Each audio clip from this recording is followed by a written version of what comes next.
Assalamualaikum warahmatullahi wabarakatuh. Alhamdulillahi rabbil alamin. Wahdahu wassalatu wassalamu ala asrafil anbiya wal mursalin. Sayyidina wa maulana Muhammad wa ala alihi wa sahbihi ajma'in. Amma ba'd.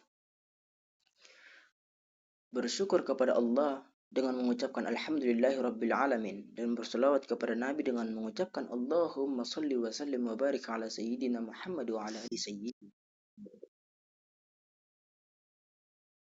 Adapun tujuan saya membuat video ini, yaitu ingin mempresentasikan makalah yang telah saya susun, yaitu yang bertajukkan Rasulullah Tauladan yang baik. Yaitu ini adalah tugasan daripada bidang studi fikih sirah, yaitu jurusan pengkajian syariah College Dar El Hikmah. Langsung saja kita masuk kepada makalah saya ini yang bertajukkan Rasulullah Suri Tauladan yang baik. Oke, yang pertama, Rasulullah suri tauladan yang baik. Rasulullah Shallallahu Alaihi Wasallam bukan sekedar nabi dan rasul, tetapi juga suri tauladan yang sempurna bagi seluruh umat manusia. Kehidupan yang penuh dengan ujian dan cobaan, namun tetap teguh dan memegang prinsip-prinsip Islam, menjadi inspirasi bagi jutaan orang di seluruh dunia. Keteladanan beliau meliputi berbagai aspek kehidupan, dari akhlak mulia hingga kepemimpinan yang adil. Nah, dari sini kita ambil bahwa Rasulullah SAW bukan sekedar nabi dan rasul, akan tetapi juga suri tauladan yang sempurna bagi seluruh umat manusia. Kenapa? Karena pada dasarnya umat zaman sebelum Nabi Muhammad SAW, yaitu disebut dengan zaman jahiliyah. Kenapa disebut dengan zaman jahiliyah?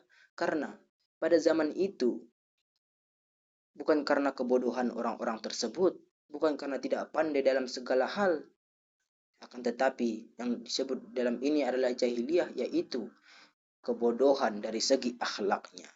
Dari situlah bahwa Allah Subhanahu wa taala menurunkan Rasulullah Muhammad SAW untuk memperbaiki akhlak seluruh umat manusia yang ada di dunia. Kehidupannya yang penuh dengan ujian dan cobaan, namun tetap teguh dalam memegang prinsip-prinsip Islam. Begitulah Rasulullah Muhammad SAW. Beliau selalu istiqomah, tetap dengan pendiriannya, karena beliau hanya satu tujuan, yaitu ingin menyempurnakan akhlak seluruh umat manusia dan mengajak seluruh umat manusia kepada jalan yang benar. Dan yang selanjutnya, menjadi inspirasi bagi jutaan orang di seluruh dunia. Keteladanan beliau meliputi berbagai aspek kehidupan, dari akhlak mulia hingga kepemimpinan yang adil. Nah, begitulah Rasulullah Muhammad SAW bukan hanya ingin menyempurnakan akhlak seluruh manusia, akan tetapi juga beliau mengajarkan, memperlihatkan bagaimana beliau dalam memimpin agama Islam, bagaimana beliau menjadi pemimpin yang adil dan juga bijaksana. Dari situ kita belajar bahwa bagaimana seorang pemimpin itu menjadi seorang pemimpin yang adil, menjadi seorang pemimpin yang bijaksana, yang tidak salah dengan arah dan tujuannya. Dan yang selanjutnya, akhlak mulia yang mengesankan. Akhlak Rasulullah SAW merupakan cerminan akhlak Islam yang sebenarnya. Kesabaran beliau dalam menghadapi hinaan dan provokasi, kejujuran yang tak terbantahkan, serta kasih sayang yang meluap-luap kepada seluruh makhluk ciptaan Allah Subhanahu wa taala. Begitulah kasih sayang Rasulullah Muhammad SAW kepada seluruh umatnya,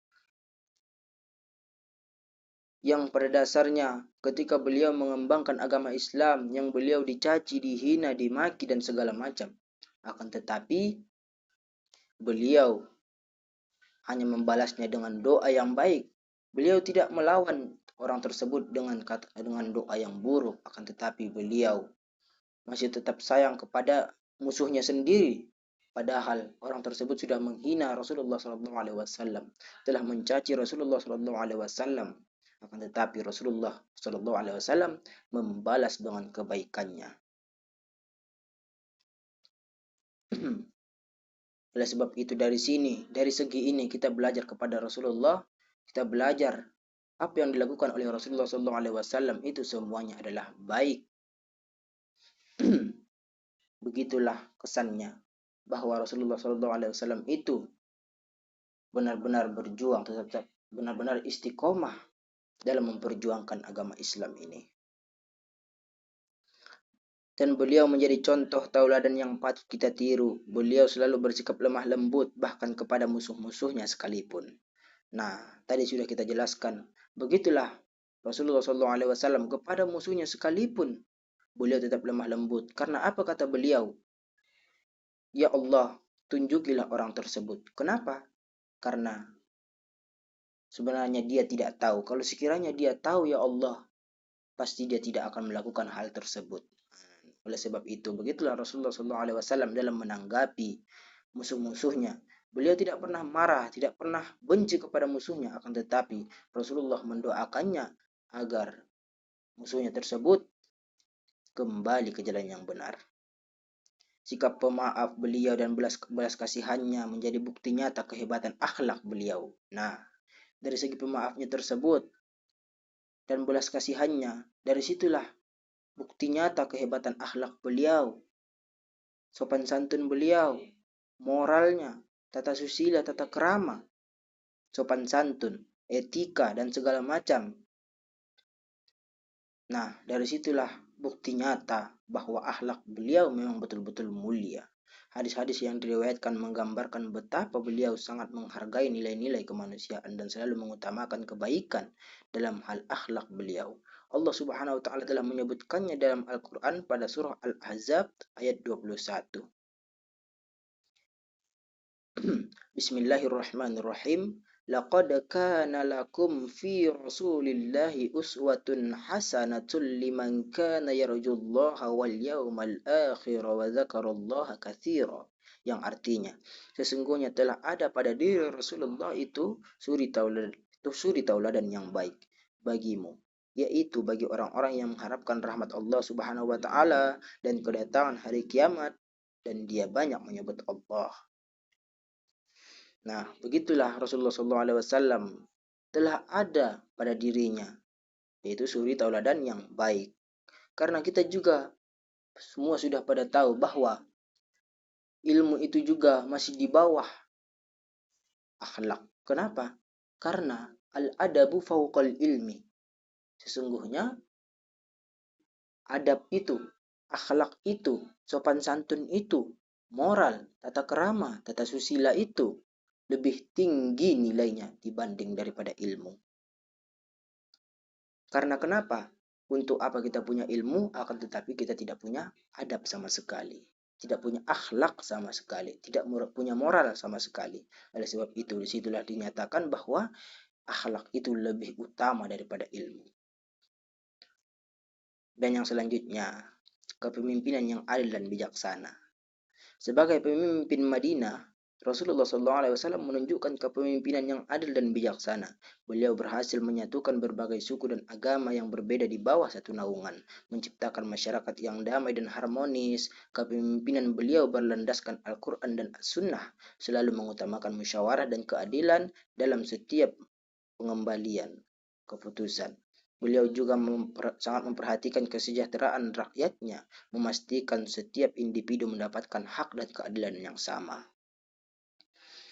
Nah, dari sini kita bisa memahami bahwa bagaimana Rasulullah SAW bijaksana dan adil menjadi seorang pemimpin. Karena kita sudah pada tahu bahwa telah ada disebutkan juga kullukum ra' wa kullukum mas'ulun an ra'yat. Engkau seorang pemimpin, dan pada hari kiamat nanti engkau akan dipertanyai tentang apa yang engkau pimpin. Dari hal ini kita mengetahui bahwa begitulah Rasulullah SAW menjadi seorang pemimpin yang adil dan bijaksana. Beliau mampu menyatukan seluruh orang-orang umat manusia yang ada di dunia ini yang berbeda suku dan agama. Beliau bisa menyatukannya dalam satu naungan, menciptakan masyarakat yang damai dan harmonis. Dan beliau juga apabila mengambil suatu keputusan melalui dengan musyawarah. Dan sampai sekarang ini masih telah teraplikasikan. Setiap menyelesaikan suatu masalah tersebut kita melalui dengan jalan musyawarah. Oleh sebab itu, beginilah Rasulullah SAW menjadi seorang pemimpin yang adil dan bijaksana. Dan yang selanjutnya, keteguhan dalam beribadah. Ketaatan Rasulullah SAW dalam beribadah menjadi contoh tauladan yang sangat penting. Beliau selalu mendirikan sholat tepat waktunya, berpuasa di bulan Ramadan, dan menunaikan ibadah haji. Keteguhan beliau dalam menjalankan ibadah dan ketaatan kepada Allah Subhanahu wa Ta'ala dalam kehidupan seorang Muslim. Keteladanan ini mendorong kita untuk selalu berusaha meningkatkan kualitas ibadah kita. Nah, beginilah Rasulullah SAW. Beliau mengajarkan bagaimana ibadah-ibadah yang telah dibawakan oleh Rasulullah SAW tersebut diaplikasikan kepada seluruh umat supaya bisa menjadikan umat tersebut menjadi umat yang sempurna. Beliau menjalankan ibadah-ibadahnya, mendirikan sholat tepat waktunya. Karena telah disebutkan juga oleh Rasulullah, afdalus sholah fi awali waktiha. Sesungguhnya Abdul sholat itu dilaksanakan pada awal waktunya. Dan beliau berpuasa dan beliau mengerjakan ataupun menunaikan ibadah haji. Dan banyak juga ibadah-ibadah lain yang dilaksanakan oleh Rasulullah SAW yang berbentuk daripada sunnah, yaitu seperti sholat tahajud, sholat witir, dan sholat sunnah lainnya. Dan segala ibadah-ibadah sunnah lainnya seperti bersedekah dan segalanya. Dari situ kita bisa mempelajari dan memahami agar kita bisa meniru bagaimana Rasulullah SAW melaksanakan segala ibadah-ibadah yang telah dilakukan oleh Rasulullah, supaya kita bisa mengambil pelajaran, mengambil hikmah, supaya kita berusaha meningkatkan kualitas ibadah kita. Kesimpulannya, Rasulullah SAW adalah suri tauladan yang sempurna dalam segala aspek kehidupan dan perjuangan. Beliau menjadi inspirasi bagi kita untuk selalu berbuat baik, berakhlak mulia, dan berjuang untuk menegakkan keadilan dengan meneladani akhlak dan kepemimpinan beliau. Kita dapat membangun masyarakat yang lebih baik dan harmonis. Semoga kita semua dapat mengambil hikmah dan pelajaran dari kehidupan Rasulullah SAW dan mengaplikasikannya dalam kehidupan sehari-hari. Nah, sampai di sini presentasi yang dapat saya sampaikan. Apabila ada kesalahan dan kekurangan ataupun kejanggalan, saya memohon maaf sebesar-besarnya, karena saya juga masih dalam tahap belajar. Saya akhiri makalah saya ini dan saya ucapkan terima kasih. Assalamualaikum warahmatullahi wabarakatuh.